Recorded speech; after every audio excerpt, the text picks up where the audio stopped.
muntu ushobora kuba compare. You can't compare him with anyone. Umuntu ukunda wese ukwangana Imana niyo yambe. Hallelujah, hallelujah. Hey, hey. Muri tayari? Uwiteka ari nawe wamonye mbaraga we. Kumwe nawe wamonye mbaraga we. Come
Hallelujah. Hallelujah. haleluya turi kumwe Yego. Are we still together? Hallelujah. Hallelujah. imirimo myiza uhora ukorera abantu bawe Bavuge kuruwera. natwe ntacyo twabona tukwitora mwami we Uretse kubuzima. imirimo myiza uhora ukorera abantu bawe yesu we Bavuge kuruwera. oya natwe ntacyo twabona tukwitora mwami we Uretse kubuzima. manurera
Hallelujah. Hallelujah. Marakoze abaririmbyi. Thank you so much, singers. True Promises turabakunda cyane. We love you, True Promises.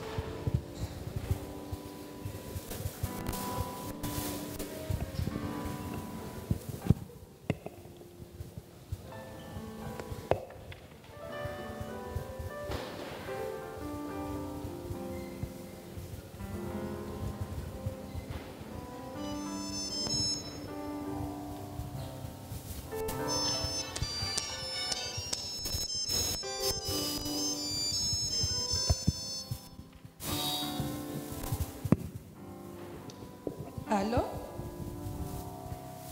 Yesu nahimbazwe. Yego turaho. Umugabo wanjye araho yabonye akazi muri proje ameze neza nta kibazo Imana yadukoreye ibitangaza. Tujya mu materaniro keretse rimwe na rimwe habayo ka free zone kubera ko umugabo wanjye akunda ibintu bya siporo cyane. Iyo habaye ibintu bya siporo ntabwo ajya mu materaniro.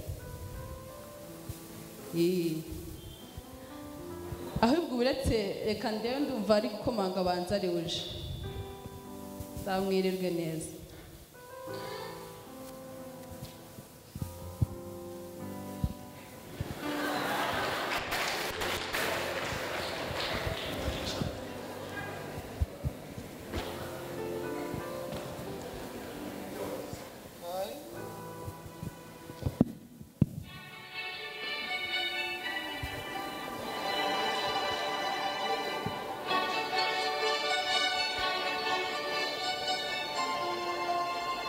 na mesarimo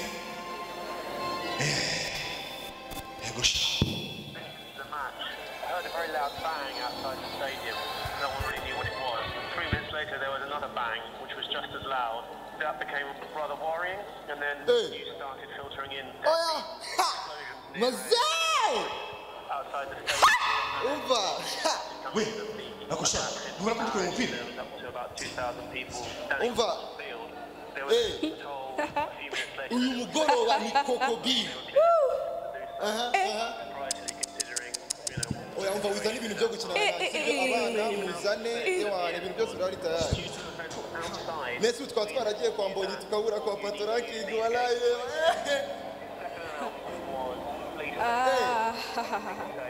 oya umva ntukinane nanjye mbega umuswa mbega umuswa niko bimeze nta kintu kiribuze kutubuza They just thought it was like pyrotechnics. wi There wasn't a feeling of eh the atmosphere was almost oya sha ntago byakunda urumva byavamo ngo snapchat snapchat se ninde utayibaho maze nyibaho uvuze noneho uranyishe ngo ngwiki ngo nifotoze reka nzi I heard a very loud bang outside the stadium. papa reba ukuntu ugiye muri sefi yanjye Became rather worrying. You started filtering in the explosions near a factory outside the stadium. ureba se kare kose akomeza umuhanga Oui, allô? Saa 11 turahurira kuri ya resitora ya Nyarutarama igezweho. Iyi wo mama yatuzaniye amabazi meza n'amasakoshi meza. Tugomba guhitamo ibyo tuzajyana mu giterane.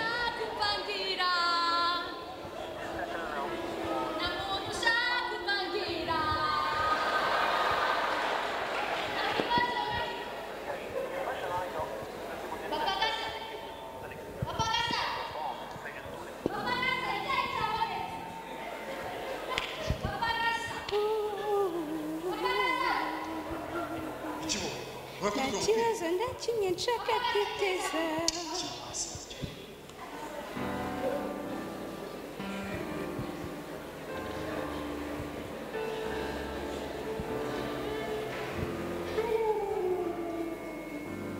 no gucenga umukinnyi umwe uri umuswa we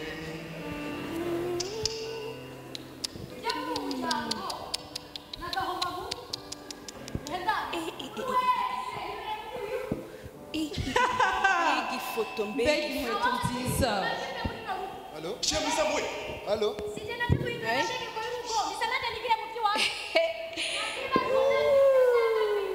mbega rinye ntabwo nayicika Mukama, Allo? Mukamana. Mukama. Sinzi icyo Mukamana yabaye. Gasa. Nazaye amanota meza. Gasa. Nazaye amanota meza. Wa petit. Papa. Papa, nazaye amanota meza. Papa. Papa. Nazaye amanota uretse meza. uretse gato Papa. Mama, nazaye amanota meza. Mama. Nazaye amanota meza. Ese banze ndabizi inkweto banyoherereje. Mama, nazaye amanota meza. Papa. Papa. Mama. Mama. Nazaye amanota meza. shyira mwiza muwe Mama. Papa. Ariko jya urekera kwigira gucuramuka bye. Papa. Nazaye amanota meza. Papa. Mama. Papa, nazaye amanota meza. Mama. Nazaye amanota meza. Papa. Papa. Papa. Papa. Nazaye amanota meza. Mama. Nazaye amanota meza. Papa. Mama. Papa.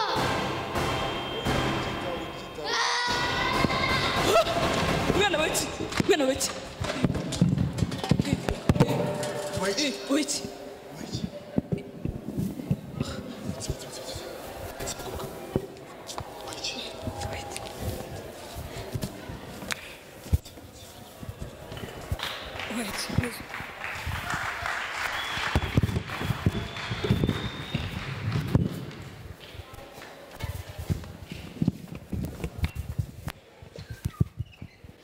barakoze cyane tubongera amashyi menshi cyane. Let's clap again for them. Ingo ziragoye nyinshi muri iki gihe. And we can see so many families like this. Ndizera ko mwize nkanjye hari amasomo menshi arimo. I think you've learned something and there is a lot to learn from this. Imana ibahe umugisha. May God bless you. Reka tubasobanurire kuko twayikoze iminsi ibiri ntabwo bigeze bitoza cyane. They didn't really practice. Twaje gusanga imiryango myinshi ikiganiro cyarabuze. Abagabo bakunda umupira cyane.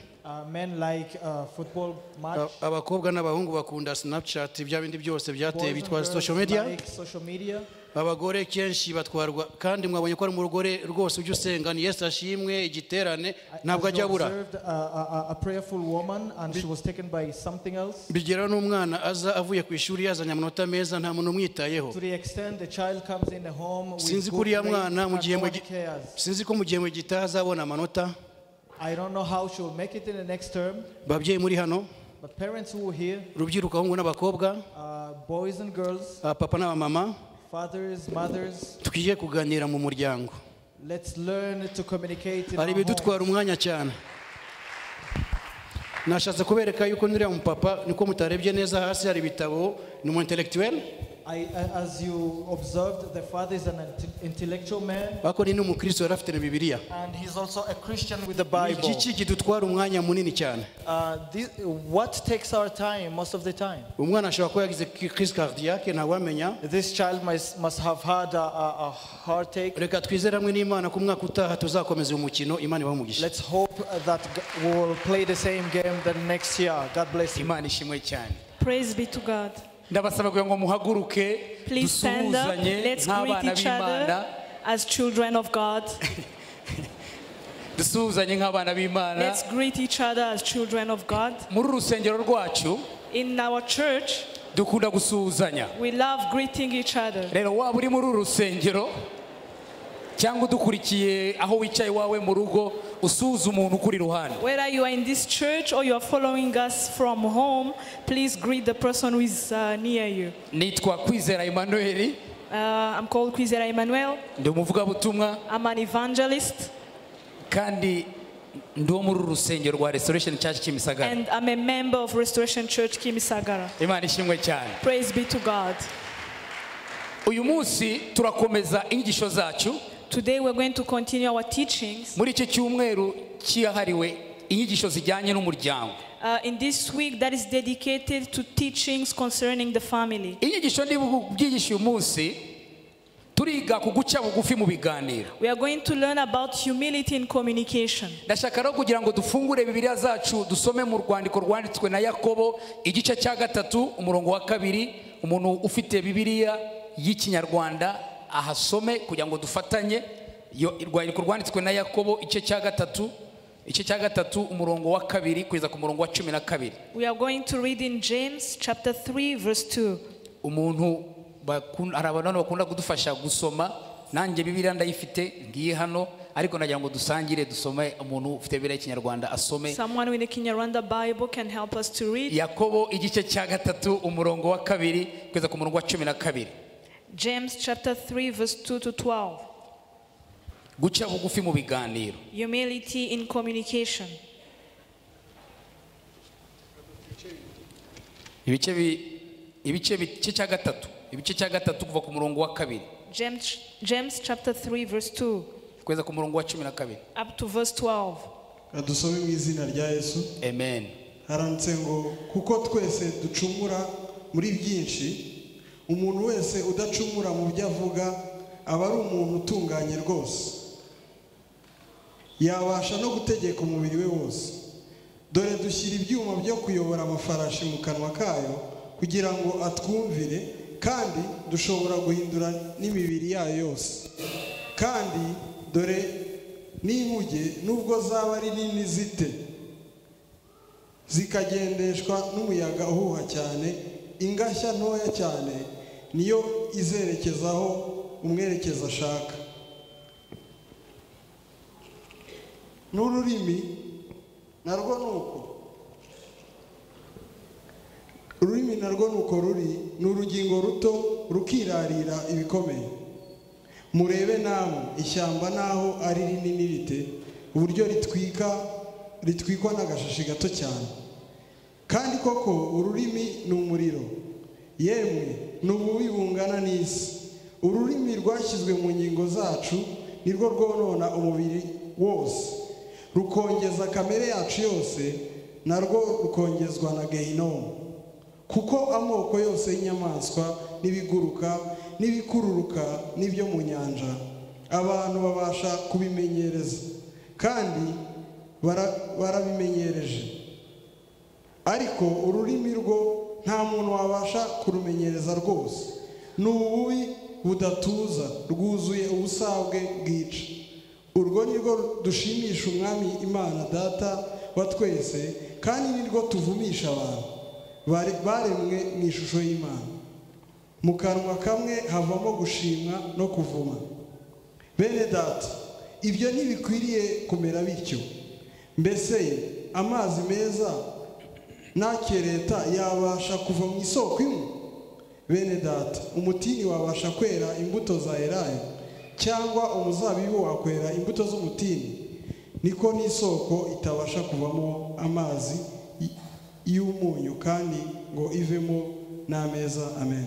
Reka dusenge. Mana Data, mu izina rya Yesu, Father God, in the name of Jesus Christ, ndagushimire ko uri Imana nziza. we thank you because you are a good God. Urakoze ku ijambo ryawe tugiye kwiga mu mwanya mutoya. Thank you for your words that we are going to learn. Urakoze ku ijambo ryawe rifite imbaraga zo kurema bishyashya mu buzima bwacu. Thank you because your word has power to create new things in our lives. Urakoze Mwuka Wera kuri hano. And thank you, Holy Spirit, because you're here. Urakoze ko ufite umugambi mwiza kuri buri muntu wese waje afite ibibazo mu rugo rwe Mwami. Thank you because you have a good plan for everyone who came with problem in his home. Urakoze ko n'abadukurikiye aho bari hose Mwami, Umwuka Wera afite ubushobozi bwo kubakoraho. Thank you because you are able to touch whoever is following us. Ni mu izina rya Yesu Kristo senze nizeye. In the name Amen. of Jesus Christ we prayed. Amen. Hallelujah. Amen. Ndashimira Imana kuri izi nyigisho z'umuryango. I praise the Lord for the teachings concerning the family. Kandi ndashimira Imana ku mugambi mwiza Imana ifite ku miryango. And for the good plan he has for the family. Reka mbanze mvuge ibintu bibiri bikomeye ku muryango mbere yuko nkomeza nigisha. Let me say two things about the family before I start teaching. Icyambere mu gitabo cy'itangiro igice cya mbere n'igice cya kabiri bigaragara neza ko umuryango ari igitekerezo cyavuye ku Mana. In Genesis, the Bible shows that the family is an idea that came from God. Umuryango ntabwo ari igitekerezo cyavuye mu bushake bw'abantu. The family is not an idea. Ni ibintu byari mu bwenge bw'Imana. It was in the mind of God. Ntabwo ari ibintu abantu bafifitse mu kinyarwanda cyumvikana. It's not things that human have made. Rero umuryango ni igitekerezo cyavuye ku Mana. So the family is an idea from God. Niyo mpamvu tufite ubushobozi n'ubutware n'uburenganzira bwo kwigisha kugira ngo umuryango wawe ube muzima mu izina rya Yesu. That's why we have the authority to teach you so that your family can be well in the name of Jesus Christ. Icya kabiri, umuryango wabayeho mbere y'ibintu byose. And the family existed before everything. Mu gitabo cy'itangiro cyo cyaka murongo wa 15. In Genesis chapter 2 verse 15. Mu bintu nkunda cyane nuko nzi ko umuryango wabayeho mbere yuko za guverinoma zibaho. What I like is that the family existed before the government existed. Umuryango wabayeho amakampani akomeye ataraza mu isi. The family existed before the big companies came to the world. Umuryango watanze amabanki kubaho. The families existed before the banks. Aya madini dusengeramo yaje nyuma y'umuryango. And even our churches, they came after the family. Amataxi mwese mwicaramo, aya mataxi yose yakozwe nyuma y'uko umuryango banza kubaho. And the taxis came after the family existed. Niyo mpamvu Satani azi neza kuyasenya umuryango, abasenya ibindi bintu byose biri mu isi. That's why the devil knows that when he destroys the family, he's destroying everything that is in the kubera world. ko umuryango wabayeho mbere y'ibintu byose. Because the family existed before everything. Yaba ari business ikomeye uyoboye, even the big business that you are leading, yaba ari itorero rikomeye ufite, even the big church that you have, yaba ari umubare w'amafaranga runaka ubara buri munsi, even the amount of money that you are counting ibintu every day, byose tubona hano mu isi abantu twubakaho byose byaje nyuma y'umuryango. everything we build on in this world came after the family. Niyo mpamvu mu izina rya Yesu, That's why in the name of Jesus, shimira itorero rya Restoration Church kuba buri mwaka dukora kino gitande cy'umuryango. I thank the Restoration Church because we organize this family convention. Nuko niwe ibindi bintu byose byubakira. That's where everything is built. Mu muryango rero hagomba kubamo ikintu bita kuganira, ibiganiro. So in the family there should be communication. Nahoze nsoma kuri Google n'ahandi nsanga niba hari teme yanditsweho n'abantu benshi kuruta izindi zose mu bintu by'imiryango ni ikintu bita communication. I was searching on Google and saw that if there is a theme that was written on by many people, it's communication. Hari ibintu abizera n'abatizera duhuriyeho tukemeranwa. There are things that we agree on whether you are a believer or not. Urugo rudafite kuganira, urwo rugo ruba rufite iminsi mikeya isigaye ngo rusenyuke. A home where there is no communication is not going to last long. Waba usenga Imana ya Aburahamu na Isaka na Yakobo, waba wizera Ryangombe, waba udasenga, waba uri umuframasonori, waba uri umurozi Christian, icyo twemera ngo twese ahantu hatari ukuganira mu muryango, urwo rugo ruba rusenyuka. Whether you pray the God of Abraham, Isaac and Jacob, or you pray other gods, if you don't have communication in your home is going to be destroyed. Hari umuntu umwe w'umuhanga wavuze ngo family communication is the way verbal and non-verbal information is exchanged between family members. No kuvuga ibiganiro mu muryango ni uburyo abagize umuryango bahanahana amakuru mu mvugo cyangwa mu bikorwa. Sinzi yuko wenda exchange wenda ari guhanahana amakuru, ariko ibiganiro family communication ishobora kuba iri verbal cyangwa ikaba ari non-verbal. Family communication can be verbal or non-verbal. No kuvuga kuganira bishobora kuba uvugisha akanwa kawe cyangwa utavugisha akanwa kawe. That means you can communicate with your mouth or without using your mouth. Nahoze nekereza nsanga abantu benshi cyane twaze tubiganira mu matsinda bazi ko communication cyangwa se ibiganiro mu muryango ari ibintu gusa umuntu avuga. Many people think that communication is what you say. Na amakuru bazi utashye uvuye ku kazi. Is the news you giving when you come from home. Nukubaza abana niba baratsinze mu ishuri. Is to ask the kids if they have passed in ariko school. communication hagati mu muryango ishobora kuba iri kuvuga cyangwa mutavugana amukoresha amagambo ariko mukabamo hari amakuru mutanga. But you can communicate in a family using words or not using words, but you still pass on information. Mwari muzi yuko hagati y'umugabo n'umugore guceceka gusa ni communication. Do you know that even silence between a couple is a way of communication? Umuntu mwubakanye urugo akamara iminsi biratavuga. And someone spent 2 days without talking. Atavuga. Not talking. Na iyo umuntu mubana mu rugo amaze iminsi biratavuga uribwiriza. So if you live with someone and for 2 days the person doesn't speak, you know what is happening. Naje kureba nsanga buri imbaraga z'ibiganiro ntabwo ari n'amagambo, ahubwo ibikorwa bishobora kurusha imbaraga n'ibiganiro mu rugo. I have found that actually actions are more powerful than words in communication. Umaze iminsi biratavuga utangira kwisuzuma, ese namukandagiye namwimye ibiryo nijoro twaryamye tudasenze sinaryamye ndakarabye, utangira kwibaza ibibazo nta jambo avuze ukibwiriza. If someone spent 2 days without talking, you're going to start wondering, why did I do wrong? Did I say something bad? Did I forget to give him food? What is the problem? Urugo rwanyu rushobora kuba rutari gusenwa n'amagambo nk'uko Yakobo yabivuze ngo ururimi ni igishashi cyatsa, rukaba rusenwa n'ibintu biri non-verbal, ibintu bitavuga, ibintu bicecetse. Nanjye ibintu bicecetse ndabitinya. Niba n'uwe rwanda muvuga butumwa umuntu ucecetse mu rugo. So your marriage might be destroyed not by the words but the non-verbal communication. Even myself, I'm afraid of someone who doesn't speak. Kurakara byonyine, kurakara utavuze. Being angry. Hari abantu barakara mu rugo umutsi wahangaha ukaza ukabyimba. Mwari mwabona cyangwa ahangaha. There are people who are angry to the point you can see the veins here. They are showing. Ntacyo avuze without saying a word. Nta jambo asohoye mu kanwa ke. Without opening her mouth. Wabona gusa imitsi ahangaha yareze. And when you see the veins, the way mukazimya amatara mukajya mu buri mukaryama mutanasenze. You just switch off the lights and you go to bed without even praying. Niyo mpamvu Yakobo yavuze ku cyo cyangwa tutavuga iby'ururimi ariko buriya hagati mu miryango uvuga mu buryo bwinshi. That's why James talked about the tongue. In the families you can communicate in many ways. Hari uburyo bwo budasanzwe bwa communication. So there is a special way of communication. Hari abantu bakureba akakureba gusa. There are people can look at you just. Ugahita umenya ko utafunze igipesi cy'ishati. And you know that you didn't close your zip. Cyangwa yakureba. And when they look at you, ukamenya ko isaha yo guhaguruka mukava mu bukwe mugataha igeze. You know that it's time to leave the wedding and go home. Kandi muzitegereze abantu bana mu rugo bazi ukuntu abantu bakomunika ku maso. And people who live together, they can communicate through the eyes. Hari amaso yo gutaha They are the eyes that says, let's go hari home. amaso yo kutarenza ikiganiro cyari kigeze. And there are eyes that says, do not stop the So, rero, conversation. urugo rwanyu rushobora kuba rutarimo rurasenywa na verbal, rushobora kuba rurimo rurasenywa na non-verbal. So your marriage might not be destroyed by the verbal communication, but the non-verbal communication. hari akandi kantu nkunda pastor akavuzeho, hari abantu bakomunika ku kirenge. And there is something that the pastor mentioned. There are people who communicate with the feet. Yagira gutya And when they do yicaye like this, umwana akamenya ngo buriya papa arimo aravuga ngo muceceke mwisakuriza abashyitsi. and the kids know that dad is saying, keep quiet, do not disturb visitors.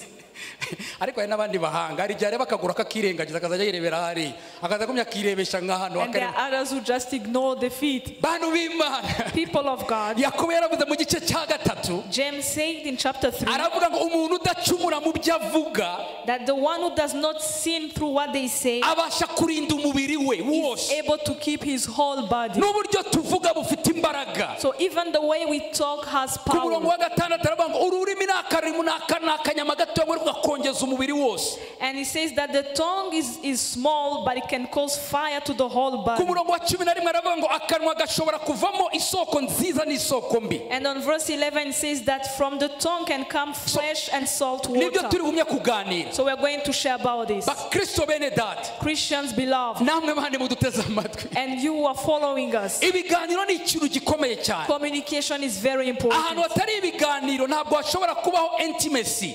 Where there is no communication, there cannot be intimacy. ubundi ibiganiro ni nkawe mutima w'ubuzima bwacu. The communication is the heart of our lives. ariko biva mu biganiro bigahinduka ubusabane. And it leaves communication, it becomes fellowship. bikava ku busabane bikazana intimacy. And after fellowship, it becomes intimacy. abantu bazi ibintu bita romance cyangwa kuba romantic. People who know how to be romantic, Yeah, by the way, muzi ko iyo abantu bamaze kuryama abantu bashobora gukomunika n'amatara azimye. when people are sleeping, they can even communicate when the light is off. abagabo muri aha ngaha n'abandi muduteze amatwi hari igihe ubwira umuntu ngo ariko urasinzire kandi arimo arakureba. Sometimes you can ask someone, are you sleeping? Yet the person is looking at you. uzi ukuntu Imana ari umukozi w'umuhanga. God is wonderful. ushobora kumva mu mubiri w'umuntu yuko asinziriye kandi muri maso. You can know that someone is sleeping, yet the akaza person akakubwira is ngo awake. nyamara ndi maso ukamubwira uti oya uti ndasinziriye. And the person will say, I'm awake. And you say, no, you are so asleep. rero ibiganiro niryo pfundo niho intimacy itangirira niho romance itangirira niho ubusabane butangirira. So communication is at the heart of intimacy and romance. satani yabashe kurasa hariya ahantu hagati kariya akaziga akagakuraho ibisigaye ntibyubakwa ntibibaho ni ibintu bya fake. When the devil is able to shoot at the middle circle, which is communication, the rest is not ariko going to igikomeye stand. cyane turi kuvugaho nonaha And what is important that we are talking about, nuko mu biganiro hagomba kubaho guca bugufi. even in communication, there must be humility. na hari umuntu umwe wavuze ni Pastor Rick Warren And Pastor Rick Warren said, yaravuze ngo humility is not thinking less of yourself, it's thinking of yourself less. ni ukuvuga mu kinyarwanda guca bugufi ntabwo ari ukwibagirwa humility is not thinking less, to think about yourself less. ntabwo ari ukwisuzugura. It's not despising yourself. ntabwo ari ukwambara ibipantaro bicitse. It's not putting on torn trousers. hari abantu bamwe bitiranya guca bugufi icyo ari cyo. There are people who confuse what humility is. ibiganiro byatangira And when communication akaba starts, yaribeshye ko guca bugufi ari ukwicecekera. they think that being humble is to keep quiet. ushobora kugira attitude z'umuntu uciye bugufi ariko mu mutima udaciye bugufi. You can have an attitude of someone who is humble, but in your heart you are not. by the way muzatinye umuntu wisuzugura ntashobora guha agaciro abandi. Be afraid of someone who despises himself, because he cannot value others. rero guca bugufi mu biganiro si ukugumya uvuga ngo oh sorry bambe yo.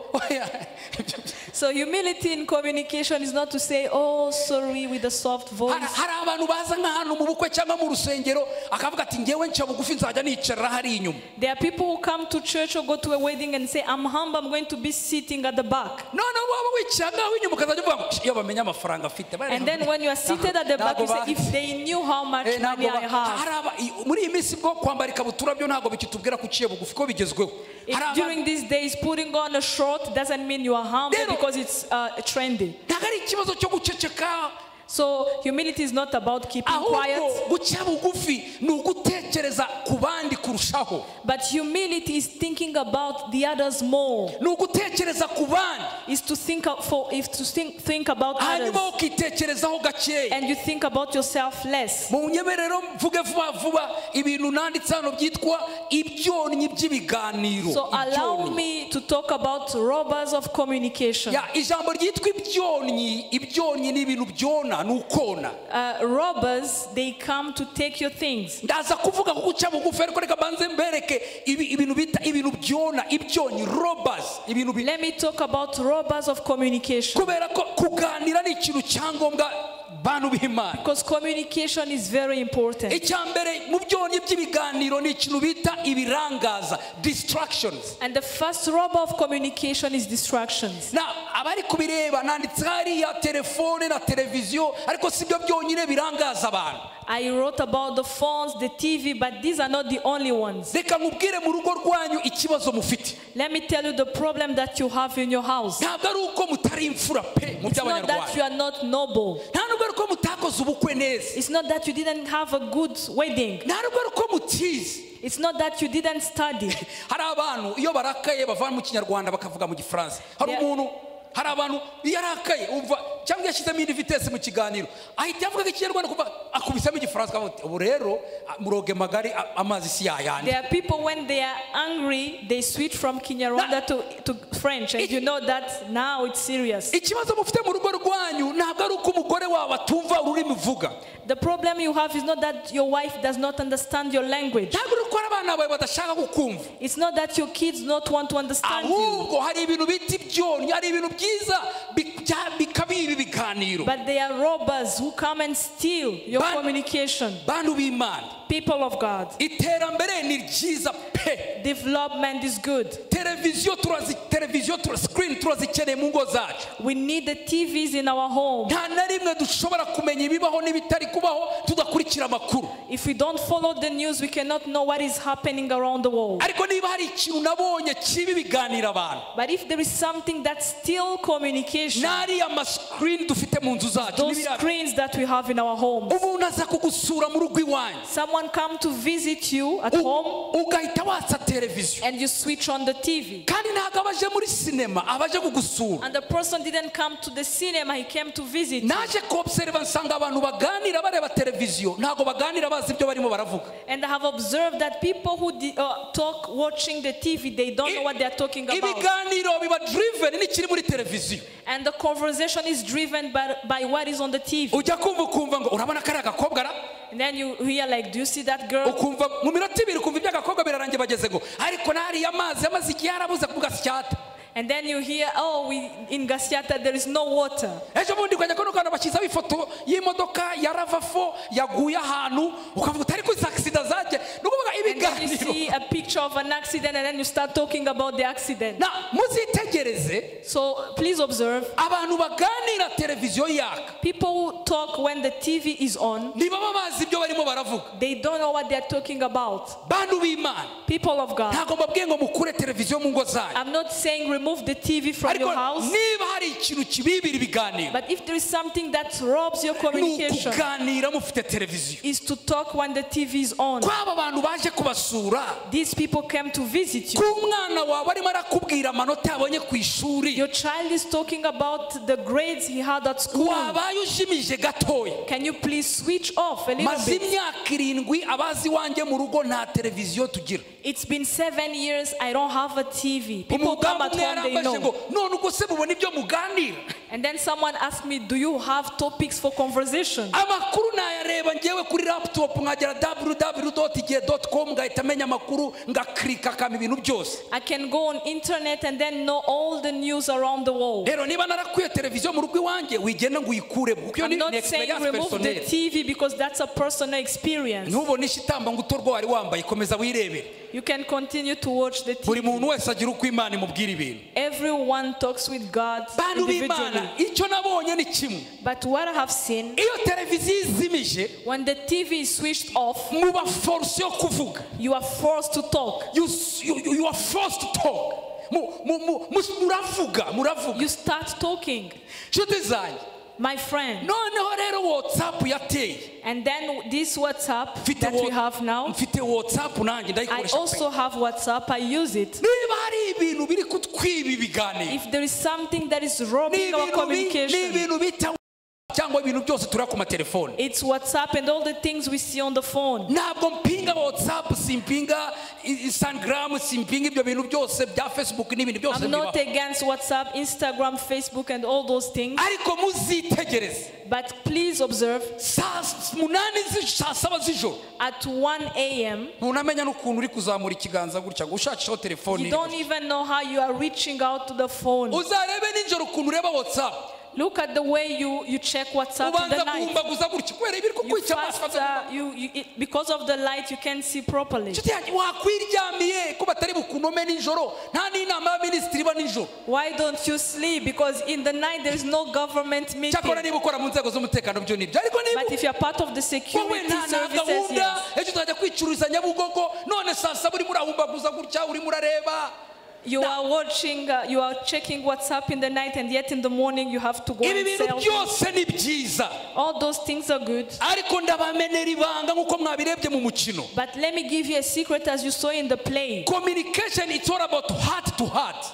Ni umutima ku mutima. Communication is about heart to heart. Imana ibaho umugisha May cyane. God bless you. Icya kabiri, And the second thing ni ahantu hatari umutekano. is an environment that is not safe. Namaze kubona ko impamvu ibiganiro byacu byinshi bitatugeraho ni ahantu hatari umutekano. The reason why we're not able to cap the communication is because there is no safety in the environment. Niba ushaka ahantu muzagirana ibiganiro, If you want to have a place where you can have conversations, shaka ahantu hari umutekano. look for a place that is safe. Ntabwo mvuga umutekano w'amasasu n'imbunda. I'm not saying the security of weapons and guns. Shaka madamu mwicara ahantu batamubwira ngo egera hirya madamu egera hirya ntambuka. Oya, Look for a place where they are not going to disturb your wife. murebane mu maso. And look at her, Ahantu hatuje. where it's calm. Yankunda ya ndirimbo imwe yo mu gitabo ivuga ngo muze mwenyine twihe.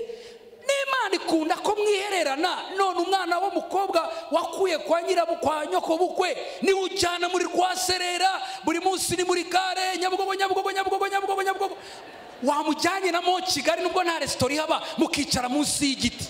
Even God wants us to talk to Him in a calm place. So that lady that you brought, you should take her to Monkey Gully where it's calm and you can talk. Cyakora niba waramurambagije mu rusaku, niyo mpamvu mukomeje kwibera mu rusaku. But if you are romancing her in the noise, then you can continue. Ibuka ahantu wamurambagirije. Remember where you used to take her on dates. Ni ahantu wicaye ku buryo navuga You were wumva neza seated icyo there, and then when she would talk, you would listen to what she's saying. abantu muri aha ngaha mujya ahantu n'abana bakenera ko mwicara ahantu hari safe. Even the kids, they want you to sit in a place which is safe. Abantu b'inshuti yanjye banzi ko nkunda ahantu hatatu. Nkunda mu rusengero iwanjye n'ahantu handi navuze hagati. My friends know that I love home, church, and another place I won't say. Nkunda kujya muri hoteli. I love going in a hotel. Muzi impamvu? Do you know why? Naje kureba nsanga aho kugira ngo njye nganira mu Rwaserera. Rather than talking in the noise, Njyewe iyo umuntu tuganira business iri serious mujyana muri Marriott, umuntu dushaka kuganira ibintu biri serious. when I'm talking serious business with someone, I take the person to Marriott. Ariko abana banjye bavuye mu nda yanjye naje kuganira nabo nkabajya Nyabugogo gasyata. Oya, no But my kids, I take them to Nyabugogo and Gasyata. Why? kuki nakubaha umuntu dukorana mu kazi ngatesha agaciro umugabo cyangwa umugore Imana yaguhaye cyangwa abana bawe? Why should I respect someone that I do business with and not consider the wife or the kids that the Lord has given bagahora to you? bakubaza ngo papa kiriya kizu kinini kibamo padiri cyangwa kibamo ababikira?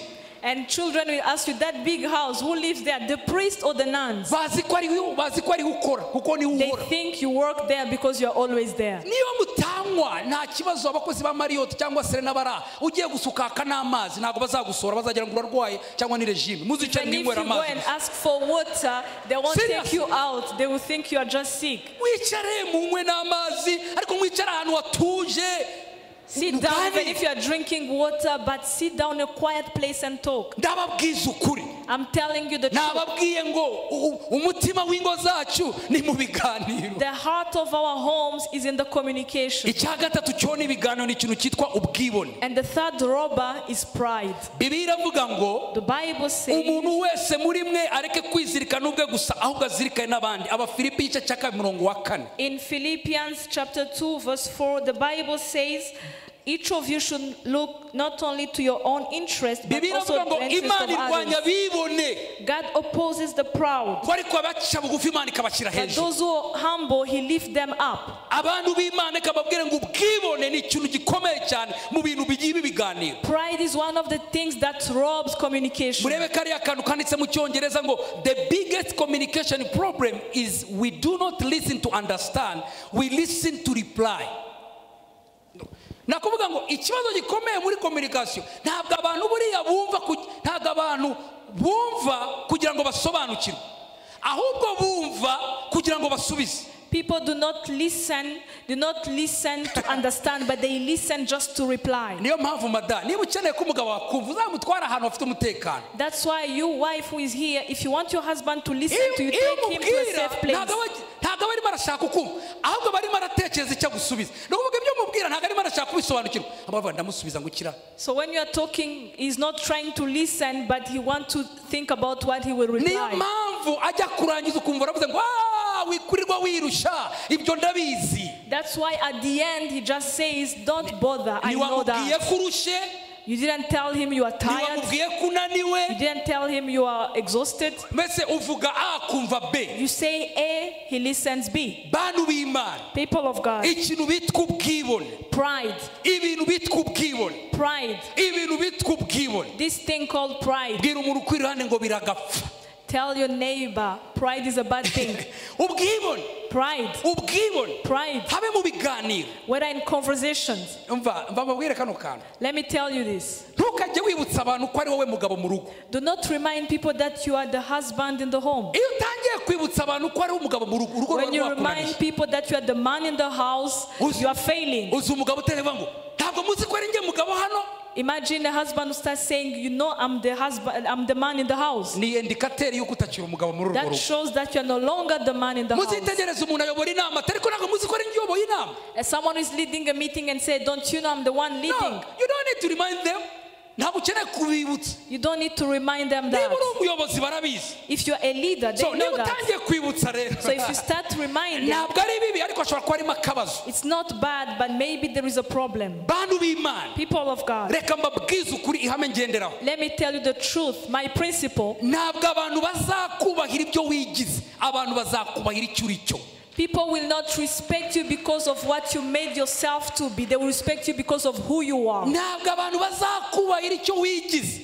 They will not respect you because of who you made yourself to be. ntabwo umukozi wo mu rugo azakubahira yuko utogeje imodoka. Your house help will not respect you because you didn't clean the car. njyewe n'abandi muri aha nta kintu njyewe nakoropa, I can do anything. nakoza imodoka, I can wash the car. nakoza n'ibintu, I can even wash the ibikombe, dishes. amasafuriya bashyizemo ubugari.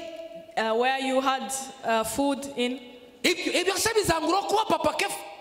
Is it going to stop me from being Papa Kefa? kandi ku kwezi nzabahemba. so And at the end of the month, I'm going to pay them. ngize kubahemba, ngize no kubibutsa ko ari njye ubahemba, ubwo naba So ndi I'm umugabo. paying them and then reminding them that I'm the one who is the man in the house. be in peace, bamahoro. Be in peace. buriya biri uvuga ngo abantu baragusuzugura, When you say that people are despising you, ujye uvuga ngo bafite ikibazo cy'amaso. know that you have a problem with your buriya eyes. wowe impamvu uvuga ngo baragusuzugura ni uko ubwawe utekereza ko bagusuzugura, The reason why you say they're despising is because you think they're despising ariko you. nutekereza ko batagusuzugura But if you think they are not ntabwo despising you, uzigera wumva usuzuguritse. you won't feel despised. bantu b'imana, People of God, bakristo, Christians, nagira ngo mbabwire ngo si ngombwa kwibutsa abantu ko ari wowe mugabo mu rugo. I want to tell you that you don't have to remind people that you are the man in the house.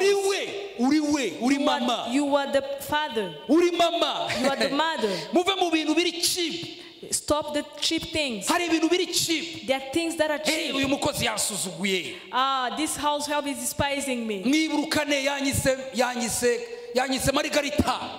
natanyita mabuja oya nshuti yanjye He called me by my name. He didn't say that I'm the boss. reka mbabwire ikantu gatangaje Let me tell you this. mu Bafilipi igice cya 5 In Philippians chapter 4 verse 5, haravuga ngo mugire wa mutima wari muri Kristo Yesu. the Bible says your attitude should be the same as that of Christ Jesus. uwo mutima wari muri Kristo Yesu rero ni umutima uca bugufi. So Christ had a humble heart. Bibiliya iravuga ngo Kristo Yesu Christ Jesus, yari umugaragu w'imbata. he was a servant. negeze kubisobanura hano mu rusengero. I explained it here in church. Yesu Jesus, yari umugaragu he was a servant, ariko umugaragu w'imbata. but a servant of a ni slave. ukuvuga ufite imbata, That means you have a slave, imbata ikagira umugaragu. and the slave has a Yesu servant. yari ari kuri iyo nivo yahari, Jesus was on that level. ariko kubera ko yari afite umutima uzirikana abandi, But because he had the heart that care about Bibiliya iravuga ngo others, Imana yamuhaye izina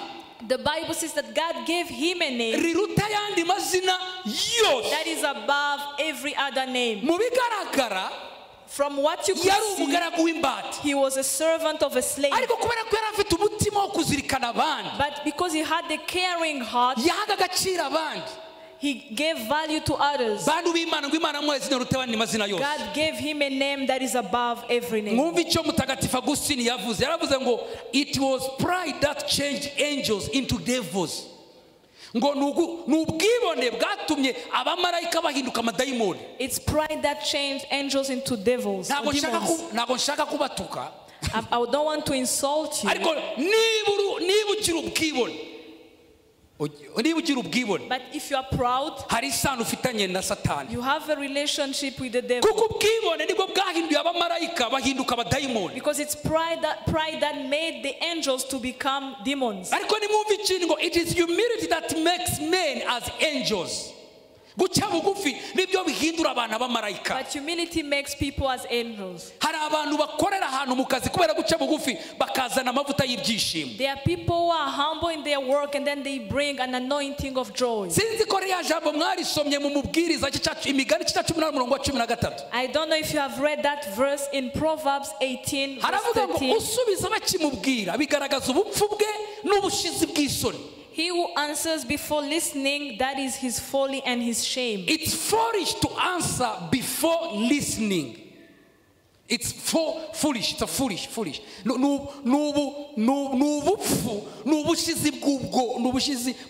It's foolishness.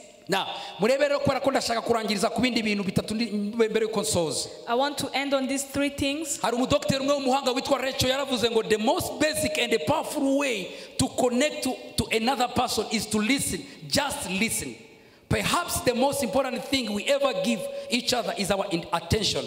A loving silence often has far more power to heal and connect than the most well-intentioned words.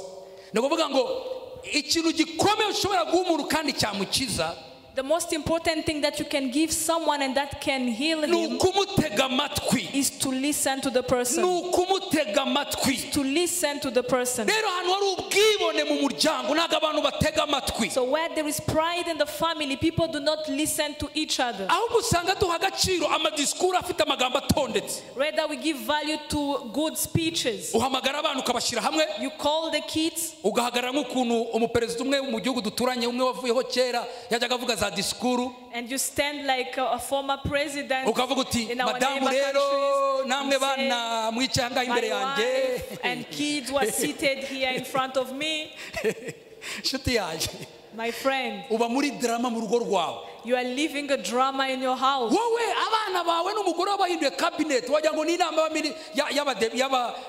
make your children and your wife like the cabinets, like the meeting.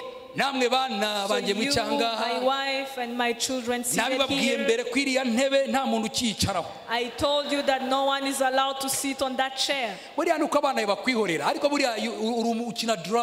It's because your kids cannot speak, but you are doing drama in your house. Be simple.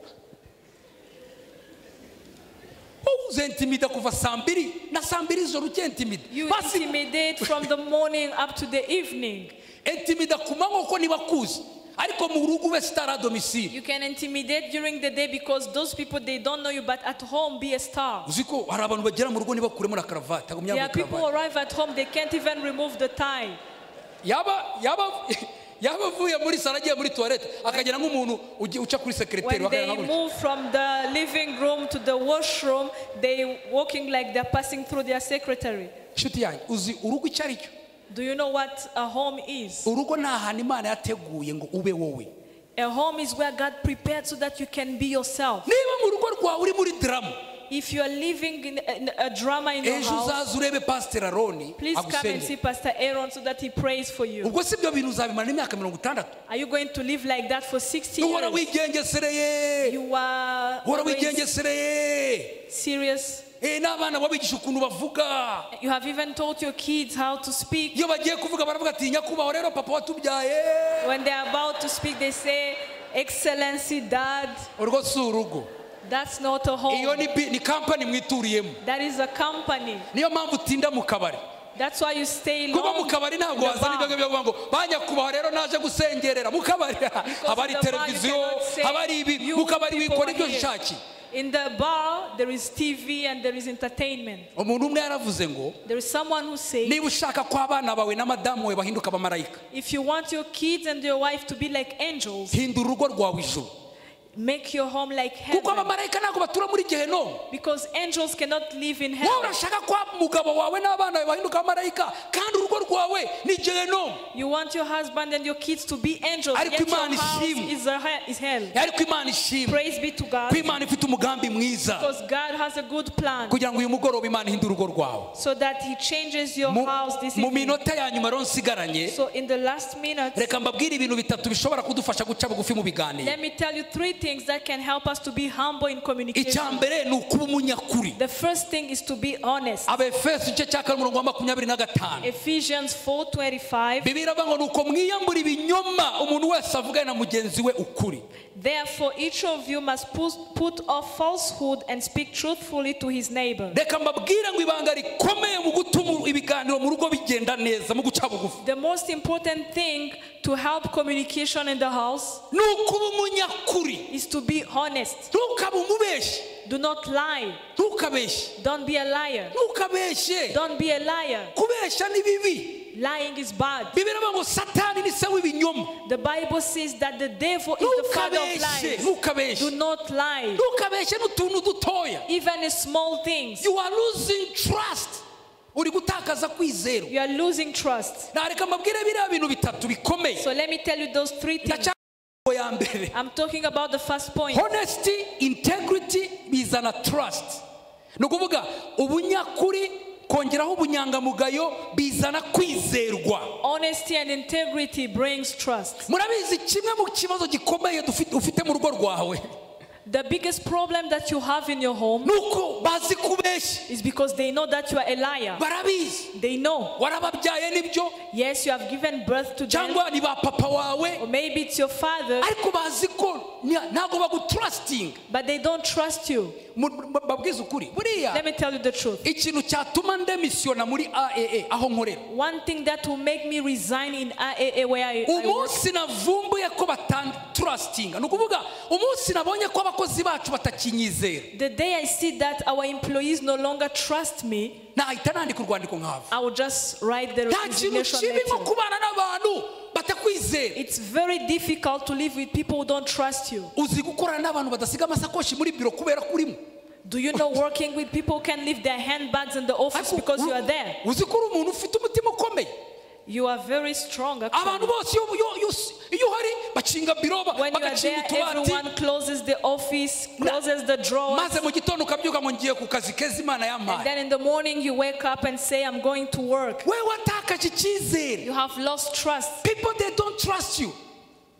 Abantu ntabwo bakwizera. Mwari muzi ko aba businessman muri ahanga, business people. Business people were here. A successful business yubakira kuri trust. A successful business is based on trust. Niyo mpamvu ibihugu by'Iburayi rimwe na rimwe bitera imbere. That's why European countries they succeed. Umuguriza amafaranga akabazi ko azagusubiza. You give him money, they know they're going to return. Naho hano hafi aho navuze uguriza amafaranga bakakubwira warayamuhaye uyihebere.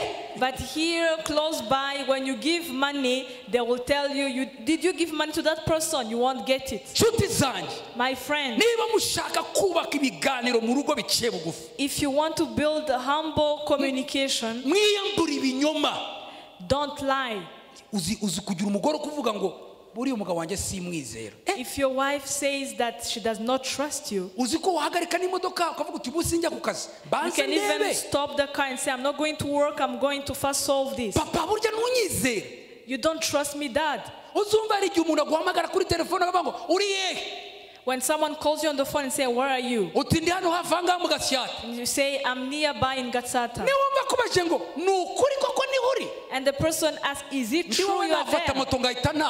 If I was you, I would take a bike and go home. If there is something that the devil builds in our lives, and we live with it, yet we shouldn't, is to live with people who don't trust you and you think it's okay. The Bible says, get rid of lies. Tell your neighbor, do not lie. Do not lie. Do not even lie to kids. You know the kids sometimes they say, Mom, she's lying. That's how you lose credibility. Your child says, I know, Mom, she's lying. And you laugh, you think it's okay. You live with people who cannot trust you. So let me tell you something amazing. For people to trust you, it takes a long time. People look at you. If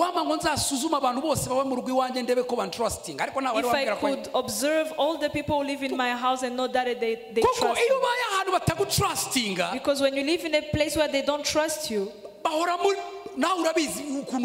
you know how you live. So my friends, this evening, in the name of Jesus, marriage is not something complicated. ejo muzasohokane muri serera n'umugabo wawe cyangwa n'umugore wawe mugura ka fanta k'amafaranga ngahe sinyazi umubwira uti mbwiza ukuri hari ibinyoma wabunziho mu buzima bwanjye. Tomorrow, take your wife or your husband to Serena, have a drink, and then ask her, do you know any lies in my life? Don't say the big things, even the small things. Tell me. You can lie to someone that you are coming from the bathroom and you think they didn't hear. There are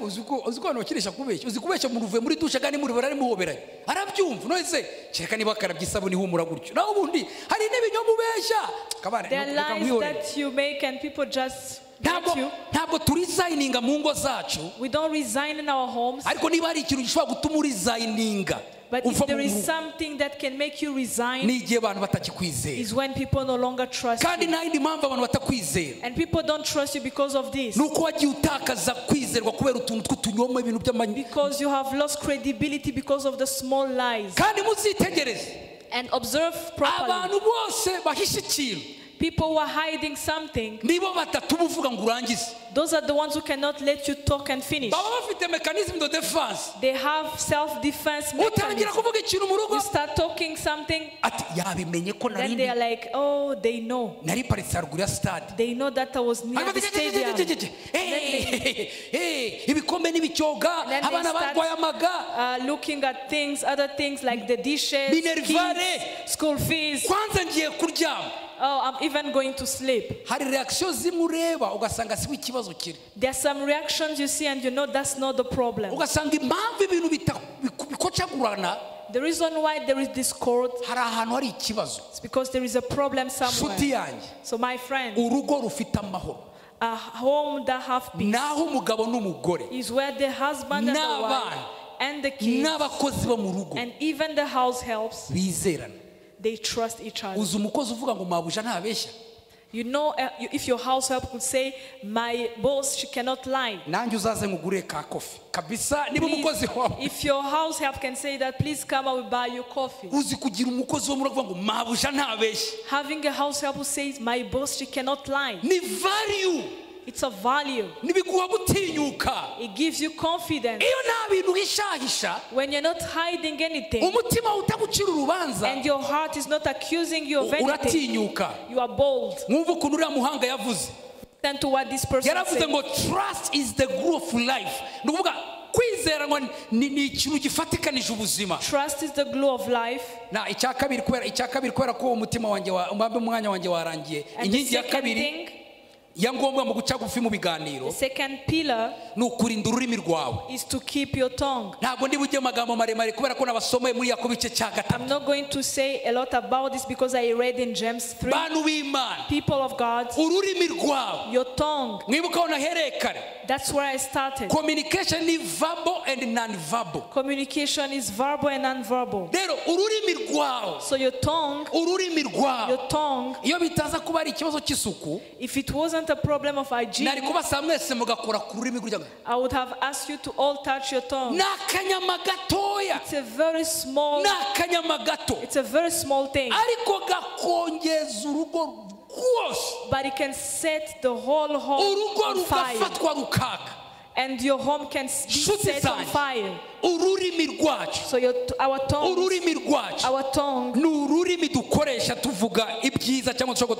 is the tongue we use to say good things or bad things. And the last thing before we pray that can help us to have humility in communication is conversation that about eternal life. Now, let me say this properly. If you want to have conversation that will transform your home, if you want to have humility in communication in your home, think about eternity. When you are talking with your wife or your husband, or even your children, ask yourself this question: what is the end goal of our communication? Look at the way people talk. You start saying, so you know, I love you. And then say, I love you too. And then say, we're going to get married. And then say, yes, we're going to get married. It's going to happen at Serena. And then the wedding happens. And say, we're going to have 3 kids. If you see how your communication goes on, ask the person you're talking to. And then so what? And when you keep on talking, and then you will say, okay, we're going to marry our kids. And then you're going to marry your kids. And then you're going to have great grandchildren. And then you'll have great grandchildren. As you continue to talk, after 60 years, you're talking well. You know what you forgot? One day your conversations are going to change. You're going to talk about, will I be the first one to die or it's you? Do you know why? Because this life, all the conversation that you have, if it's not pointing to eternity, you are just talking. Because one day you will stand in Rusororo looking at the grave, the old man and the old lady, looking at the grave open. Do you know what you're talking about? My children went to America. kunshingura. Are they going to come to bury me? Iyo bigeze aho rero, when it's up to that niwo point, musaraba wa Yesu, that's where the cross of Jesus, niho agakiza twakiriye, the salvation that you have received, kagaragaza ko ubugingo bwose ibyo tubamo byose, shows that everything we are living bigomba today, kuba bifite icyerekezo cya eternity. it needs to point us to eternity. Impamvu abantu baganira gusa, The reason why people just talk, muganira ibyo kubyara, you talk about having children, muganira ibyo kuzashingira abana banyu, about marrying your children. So what? So what? Nibirangira, after that, uzi nibirangira, you know what will happen? mu byahishwe iki cya 21, in Revelation 21, Yesu yaravuze ngo, nako yanavuze ngo mbona ijuru rishya n'isi nshya. I saw the new heaven and new earth, kuko ijuru rya mbere n'isi bya mbere byari byararangiye, because the old heaven and earth were removed. Ibyahishwe 22:7, Revelation 21 verse 7, Yesu aravuga ngo dore ndaza vuba, and Jesus said, I'm coming soon. dore ndaza vuba, I'm coming soon, nzanye ingororano. bringing rewards. Bakristo bene data, Christians, ubuzima bwacu bwa gikristo, our Christian life, kwizera kwacu our faith kuri muri ziriya ngingo enye. is in those 4 points. Niyo mpamvu n'ibiganiro byanyu, That's why even our conversation, nimuganire ibibanza muzagura ni byiza, yes, you can talk about the plots you're going to buy. nimuganire uko abana banyu baziga neza Oxford ni You can byiza, talk about how your children are going to ariko study in ubuzima Oxford, bwacu ntabwo burangiriye aha. but our life does not Reka end there. ibiganiro byanyu biganire ibyaha ariko bifite eternity as a perspective. Let your conversation be about the things of earth, but with an eternity perspective. Abakristo twizera ibintu bine. Christians, we believe in 4 things. Icya mbere twizera ko Imana yaremye ijuru n'isi. We believe that God created the heavens and the earth. Icya kabiri tukizera ko icyaha cyadutandukanije n'Imana. And then we believe that sin separated us from God. Icya gatatu tukizera ko Yesu Kristo yaje akadupfira ku musaraba, And thirdly, that Christ came and died for kugira ngo us on the tubabarirwe cross, ibyaha byacu. so that we receive forgiveness for our Mu magambo sins. y'Icyongereza ni creation for redemption. Creation iremwa for kugwa, redemption gucungurwa. So there is creation, there is fall, and then there is redemption. Ariko ntabwo ari hariya birangirira But it abakristo. doesn't stop there. Ibiganiro byanyu byihagarara gusa kuri biriya bintu bitatu. It doesn't stop on those 3 things. Icya kane twizeye The 4th thing that we believe ni new creation.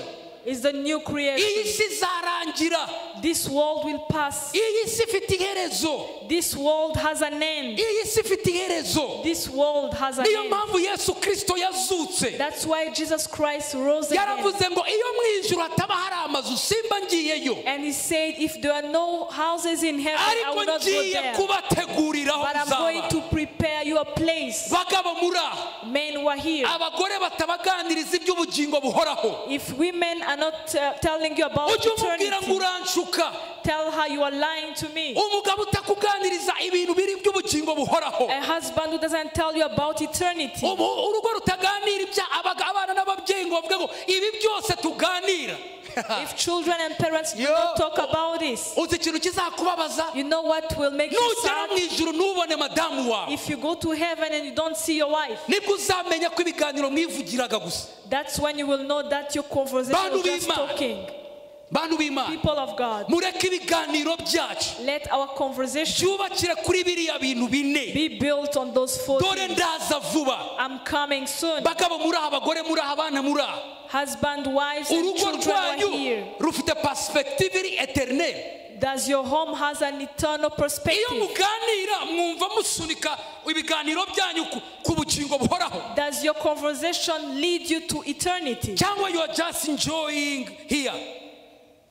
Cyangwa muriho muranezerwa hano gusa? Umupasiteri umwe, reka ntangirize kuri ako, umupasiteri umwe aherutse kubwiriza ahantu twagiye gushyingura umuntu, numva asobanukiwe ikintu. A pastor preached when you're going to bury someone, and I got a revelation. Yaravuze ngo iyi si turimo ni isi y'imibabaro.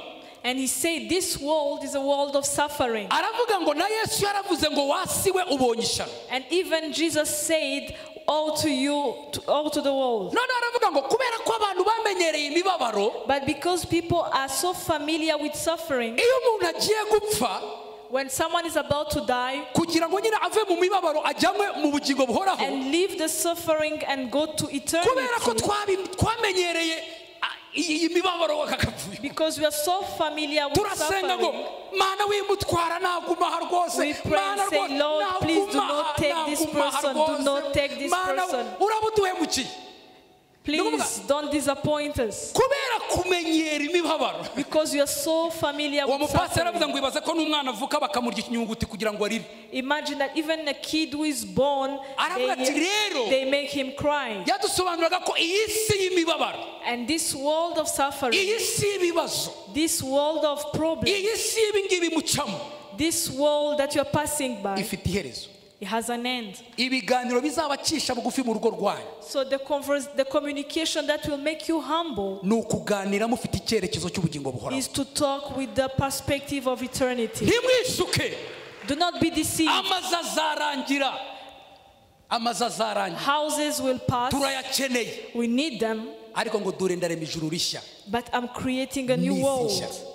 I'm creating a new heaven and a new earth. imana ikomeye ushobora guha umugore wawe The greatest gift you can give to your wife ni ukumufasha kuba icyo imana yaremye ko azaba is to help her to be everything God created her to imana umugore wawe ashobora kuguha. And the greatest gift your wife can give you ni ukugufasha kuzaba icyo imana yaremye kuzaba is to help you to be what God created you to be. Yes, nibyo. Yes, it's true. twarangije agusige. Yes, he can take care of you. akugurire utuntu tw'amapentire. And buy things like makeup. agusige za makeup. Buy makeup for you. ariko imana ikomeye.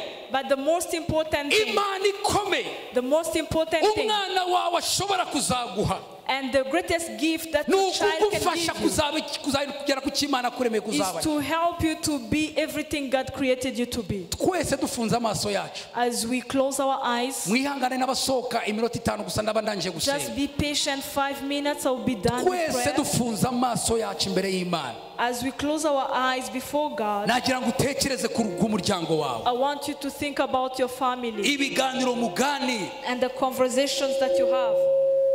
ibyuma bivugagaho ibiganiro mugani, The conversations that you have, bifite icyerekezo cy'ubugingo buhoraho. does it have an eternity perspective?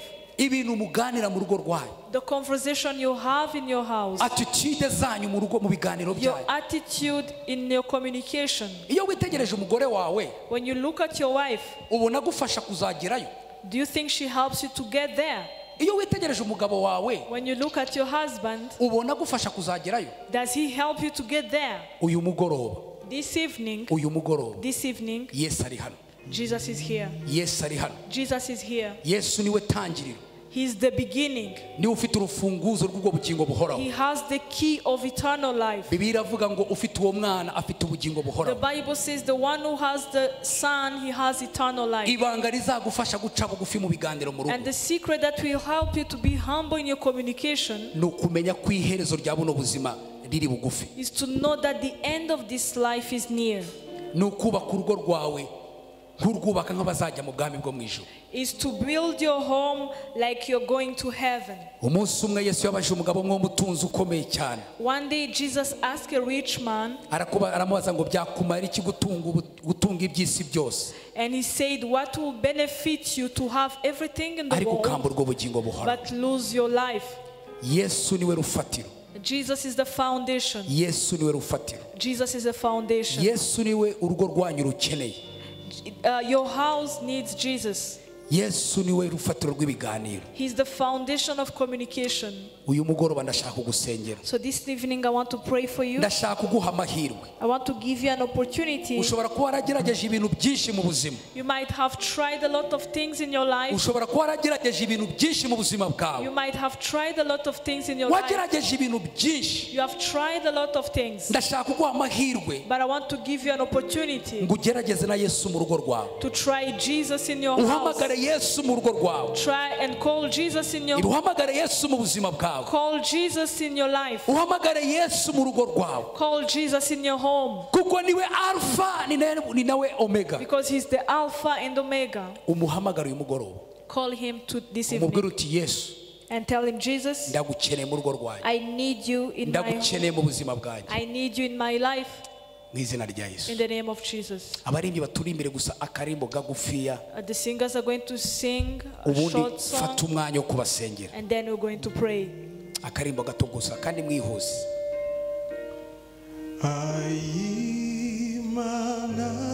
utekereze ku buzima bwawe. Think about your life. tekereza ku mibereho yawe mu rugo Think rwawe about the way you live. tekereza ku biganiro mu rugo rwawe Think about the communication in your niriya yerekwa ry'urugo rwawe niriya yerekwa ry'urugo rwawe niyiga ntego y'ibiganiro muganira. What is the purpose of your communication? Hallelujah. Komeza urangije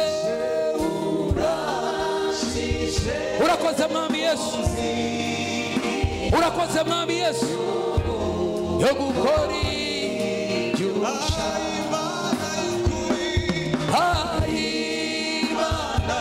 Imana y'ukuri komeza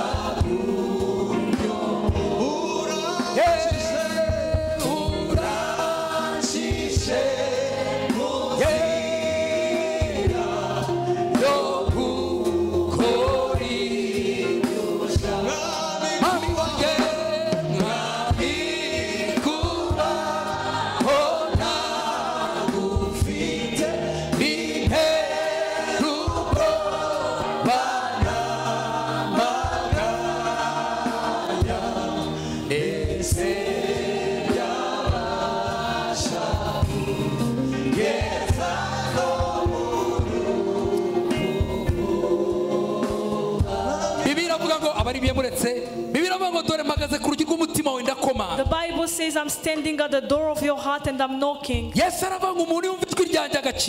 Jesus says, if someone listen to me and open, my friend, I don't know why you came here this evening, but I know what Jesus wants in your life. He wants to change your home, but He wants to start with you.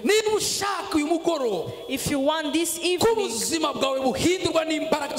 that your life is transformed by the power of the cross, I'm begging you, where you are, and you can say, Jesus Christ, this evening I want to give you my life. I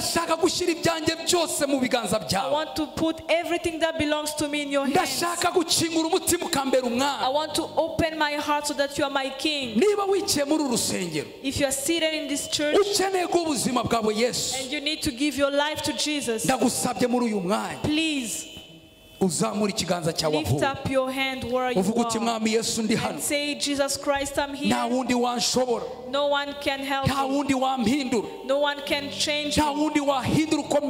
No one can change the way I am. Lift up your hand where you are. In the name of Jesus. In the name of Jesus.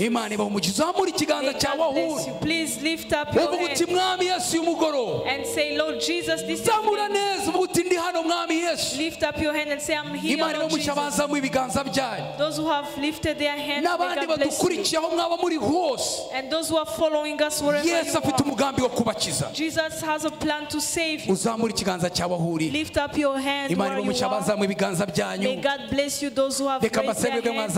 Mwihangane muhaguruke mu ntebe zanyu nimugire isoni muhaguruke mwebwe mwazimuhaguze muhaguruke Imana ibaho umugisha Imana ibaho umugisha Imana ibaho umugisha Imana ibaho umugisha Imana ibaho umugisha Imana ibaho umugisha reka mbasabe muzanga imbere mu nyegere itoro ryose muhaguruke hanyuma mwebwe mwahagurutse muzanga imbere mu nyegere mwebwe mwahagurutse muzanga imbere mutera intambwe muzanga imbere tubasengere muhure n'uwo mwami w'abami reka nsabe itoro mwese namwe muhaguruke twakira bano bantu muzanga imbere mwebwe wowe ushaka guhura na Yesu kuri uyu mugoroba if you want to give your life to Jesus, wowe ushaka guha ubuzima bwawe Yesu you want to give your life to Jesus, mundebe hano please come.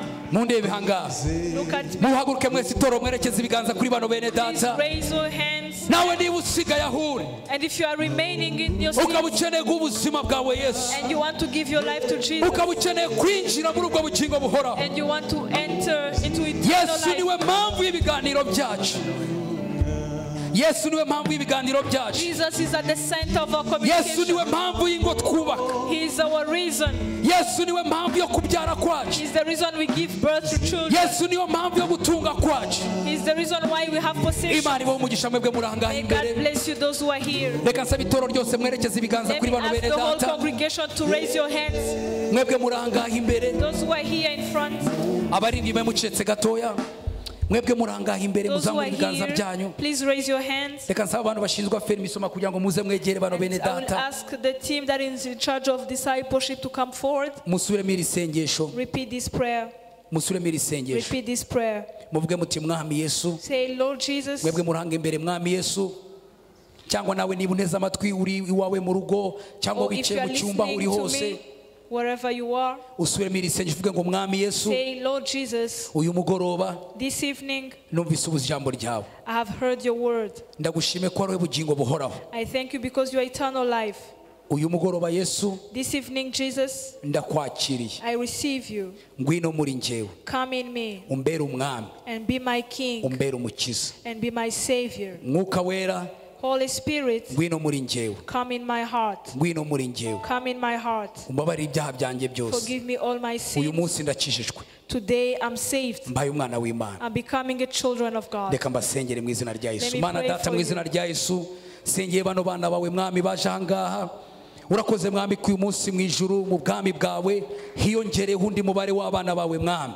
Ndasenga mu izina rya Yesu Kristo w'i Nazareti. Mana ngo uyu mugoroba ubugingo buhoraho bwinjire mu buzima bwabo mwami. Ndabasengera mana ngo amaraso avuye ku musaraba yongere kweza ubuzima bwabo bwose mwami.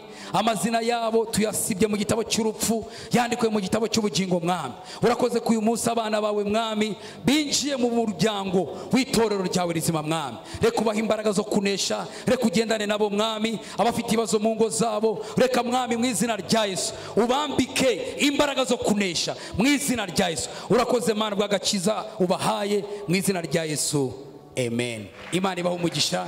Imana ibaho umugisha. Reka nsaba itoro ryose no muzamura ibiganza mwese muhaguruke dusoza. To raise your hands as we close. Uyu mugoroba ndabasabira mu izina rya Yesu. I want to pray for you this evening. Ngo Imana ibasukeho ububyutse mu ngo zanyu. That the Lord bring revival in your homes. Mwubake ingo zanyu zifite icyerekezo cy'ubugingo buhoraho. That your marriage be built on eternal perspective. Ibiganiro muganira bigire iyerekwa ry'ubugingo buhoraho. That your conversation have an eternal perspective. Reka twese duhaguruke n'abicaye hariya mwese muhaguruke. Let's all stand up.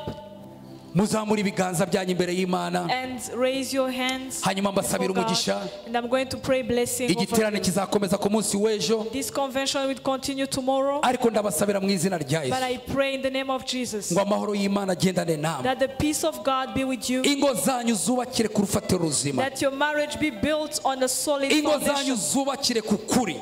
That your home be built on the truth. Ndasenga mu izina rya Yesu. I pray in the name of Jesus. Niba utarukira umwizerwa mu rugo rwawe. If you're no longer trustworthy in uyu your mugoroba home, Imana ikugarure kwizerwa mu rugo may the rwawe. Lord bring trustworthiness in your home. Ndasenga mu izina rya I Yesu. pray in the name of Jesus. Niba ari umwuka w'ubwibone warubatse mu mutima wawe. If there was a spirit of pride in your heart, ndawusenyagura mu izina I rya Yesu. destroy it in the name of Jesus Christ. Imana niguha umutima uca bugufi. May the Lord give you a heart that is humble. Imana niguha umutima wo kuzirikana abandi. May the Lord give you a heart that cares about others. In the name of Jesus. In the name of Jesus. In the name of Jesus. ndirukana ibinyoma mu rugo rwawe. I chase away lies in the name of Jesus. In the name of Jesus. Mwami Yesu. Lord Jesus, sengeye izi ngo mwami. I pray for this marriage ngo zubake ku rufatiro ruzima. that they be built on the foundation of Jesus. Mu izina rya Yesu. In the name of Jesus. Muzamuye ibiganza byanyu. Please raise your hands. Subiramo iri sengesho. Repeat this prayer. Vuga ngo mwami Yesu. Say, Lord Jesus. Mwami Yesu. Lord Jesus. Ndagushimiye kuzagaruka. I thank you because you will come back. Bakristo. Christians. Ibi bintu bifite iherezo. All these things have an end. Ibiganiro byanyu. Your conversation. Bijye biganira. Let them be about. Mujye mubazanya mu rugo. Please ask yourselves. Ask each other. Twaba dufite icyerekezo cy'ubugingo buhoraho. If you have an eternal perspective. Mana data mu izina rya Yesu. Father God, in the name of Jesus. ndagushimiye yuko waturemye dukunda. I thank you because you created us and you love us. ndagushimiye ko watanze Yesu agapfa ku musaraba. And you gave Jesus to die on the cross. ndagushimiye ko Yesu Kristo yazutse mu bapfuye. I thank you because Jesus was raised among the dead. ndagushimiye ko Yesu Kristo azagaruka. I thank you because Jesus Christ will come back. ndasengera abagabo n'abagore bari aha ngaha. I pray for the men and women who are ndasengera here. abana bari aha ngaha I mwana. pray for the children who are here. uyu mugoroba This evening. uyu mugoroba This evening. amahoro adasanzwe. A special peace. umunezero udasanzwe. Special joy. mu izina rya Yesu. In the name of Jesus. wuzure mu ngo. Be filled in their home. wuzure mu ngo. Be filled in their mu home. izina rya Yesu. In the name of mu Jesus. izina rya Yesu. In the name of Jesus. mana tugukomeye amashyi Lord, we clap for yuko uri umwami wacu because you are kandi uri umukiza wacu and you are safe kandi uri imana iriho and you are kandi uri alive hejuru ya byose mwami. and you are above everything. urakoze kongeye kudukangura mana. Thank you because you have mwami awakened us. tuguhaye icyubahiro. We give you all the glory. mwami tuguhaye icyubahiro. Give you all the glory. ishimwa no guhimbazwa ibi byawe Let the glory and honor be mu yours. izina rya Yesu. In the name of Jesus Christ. amen. Amen. imana ibahe umugisha. May God bless you. tuzakomeza ejo. We'll continue to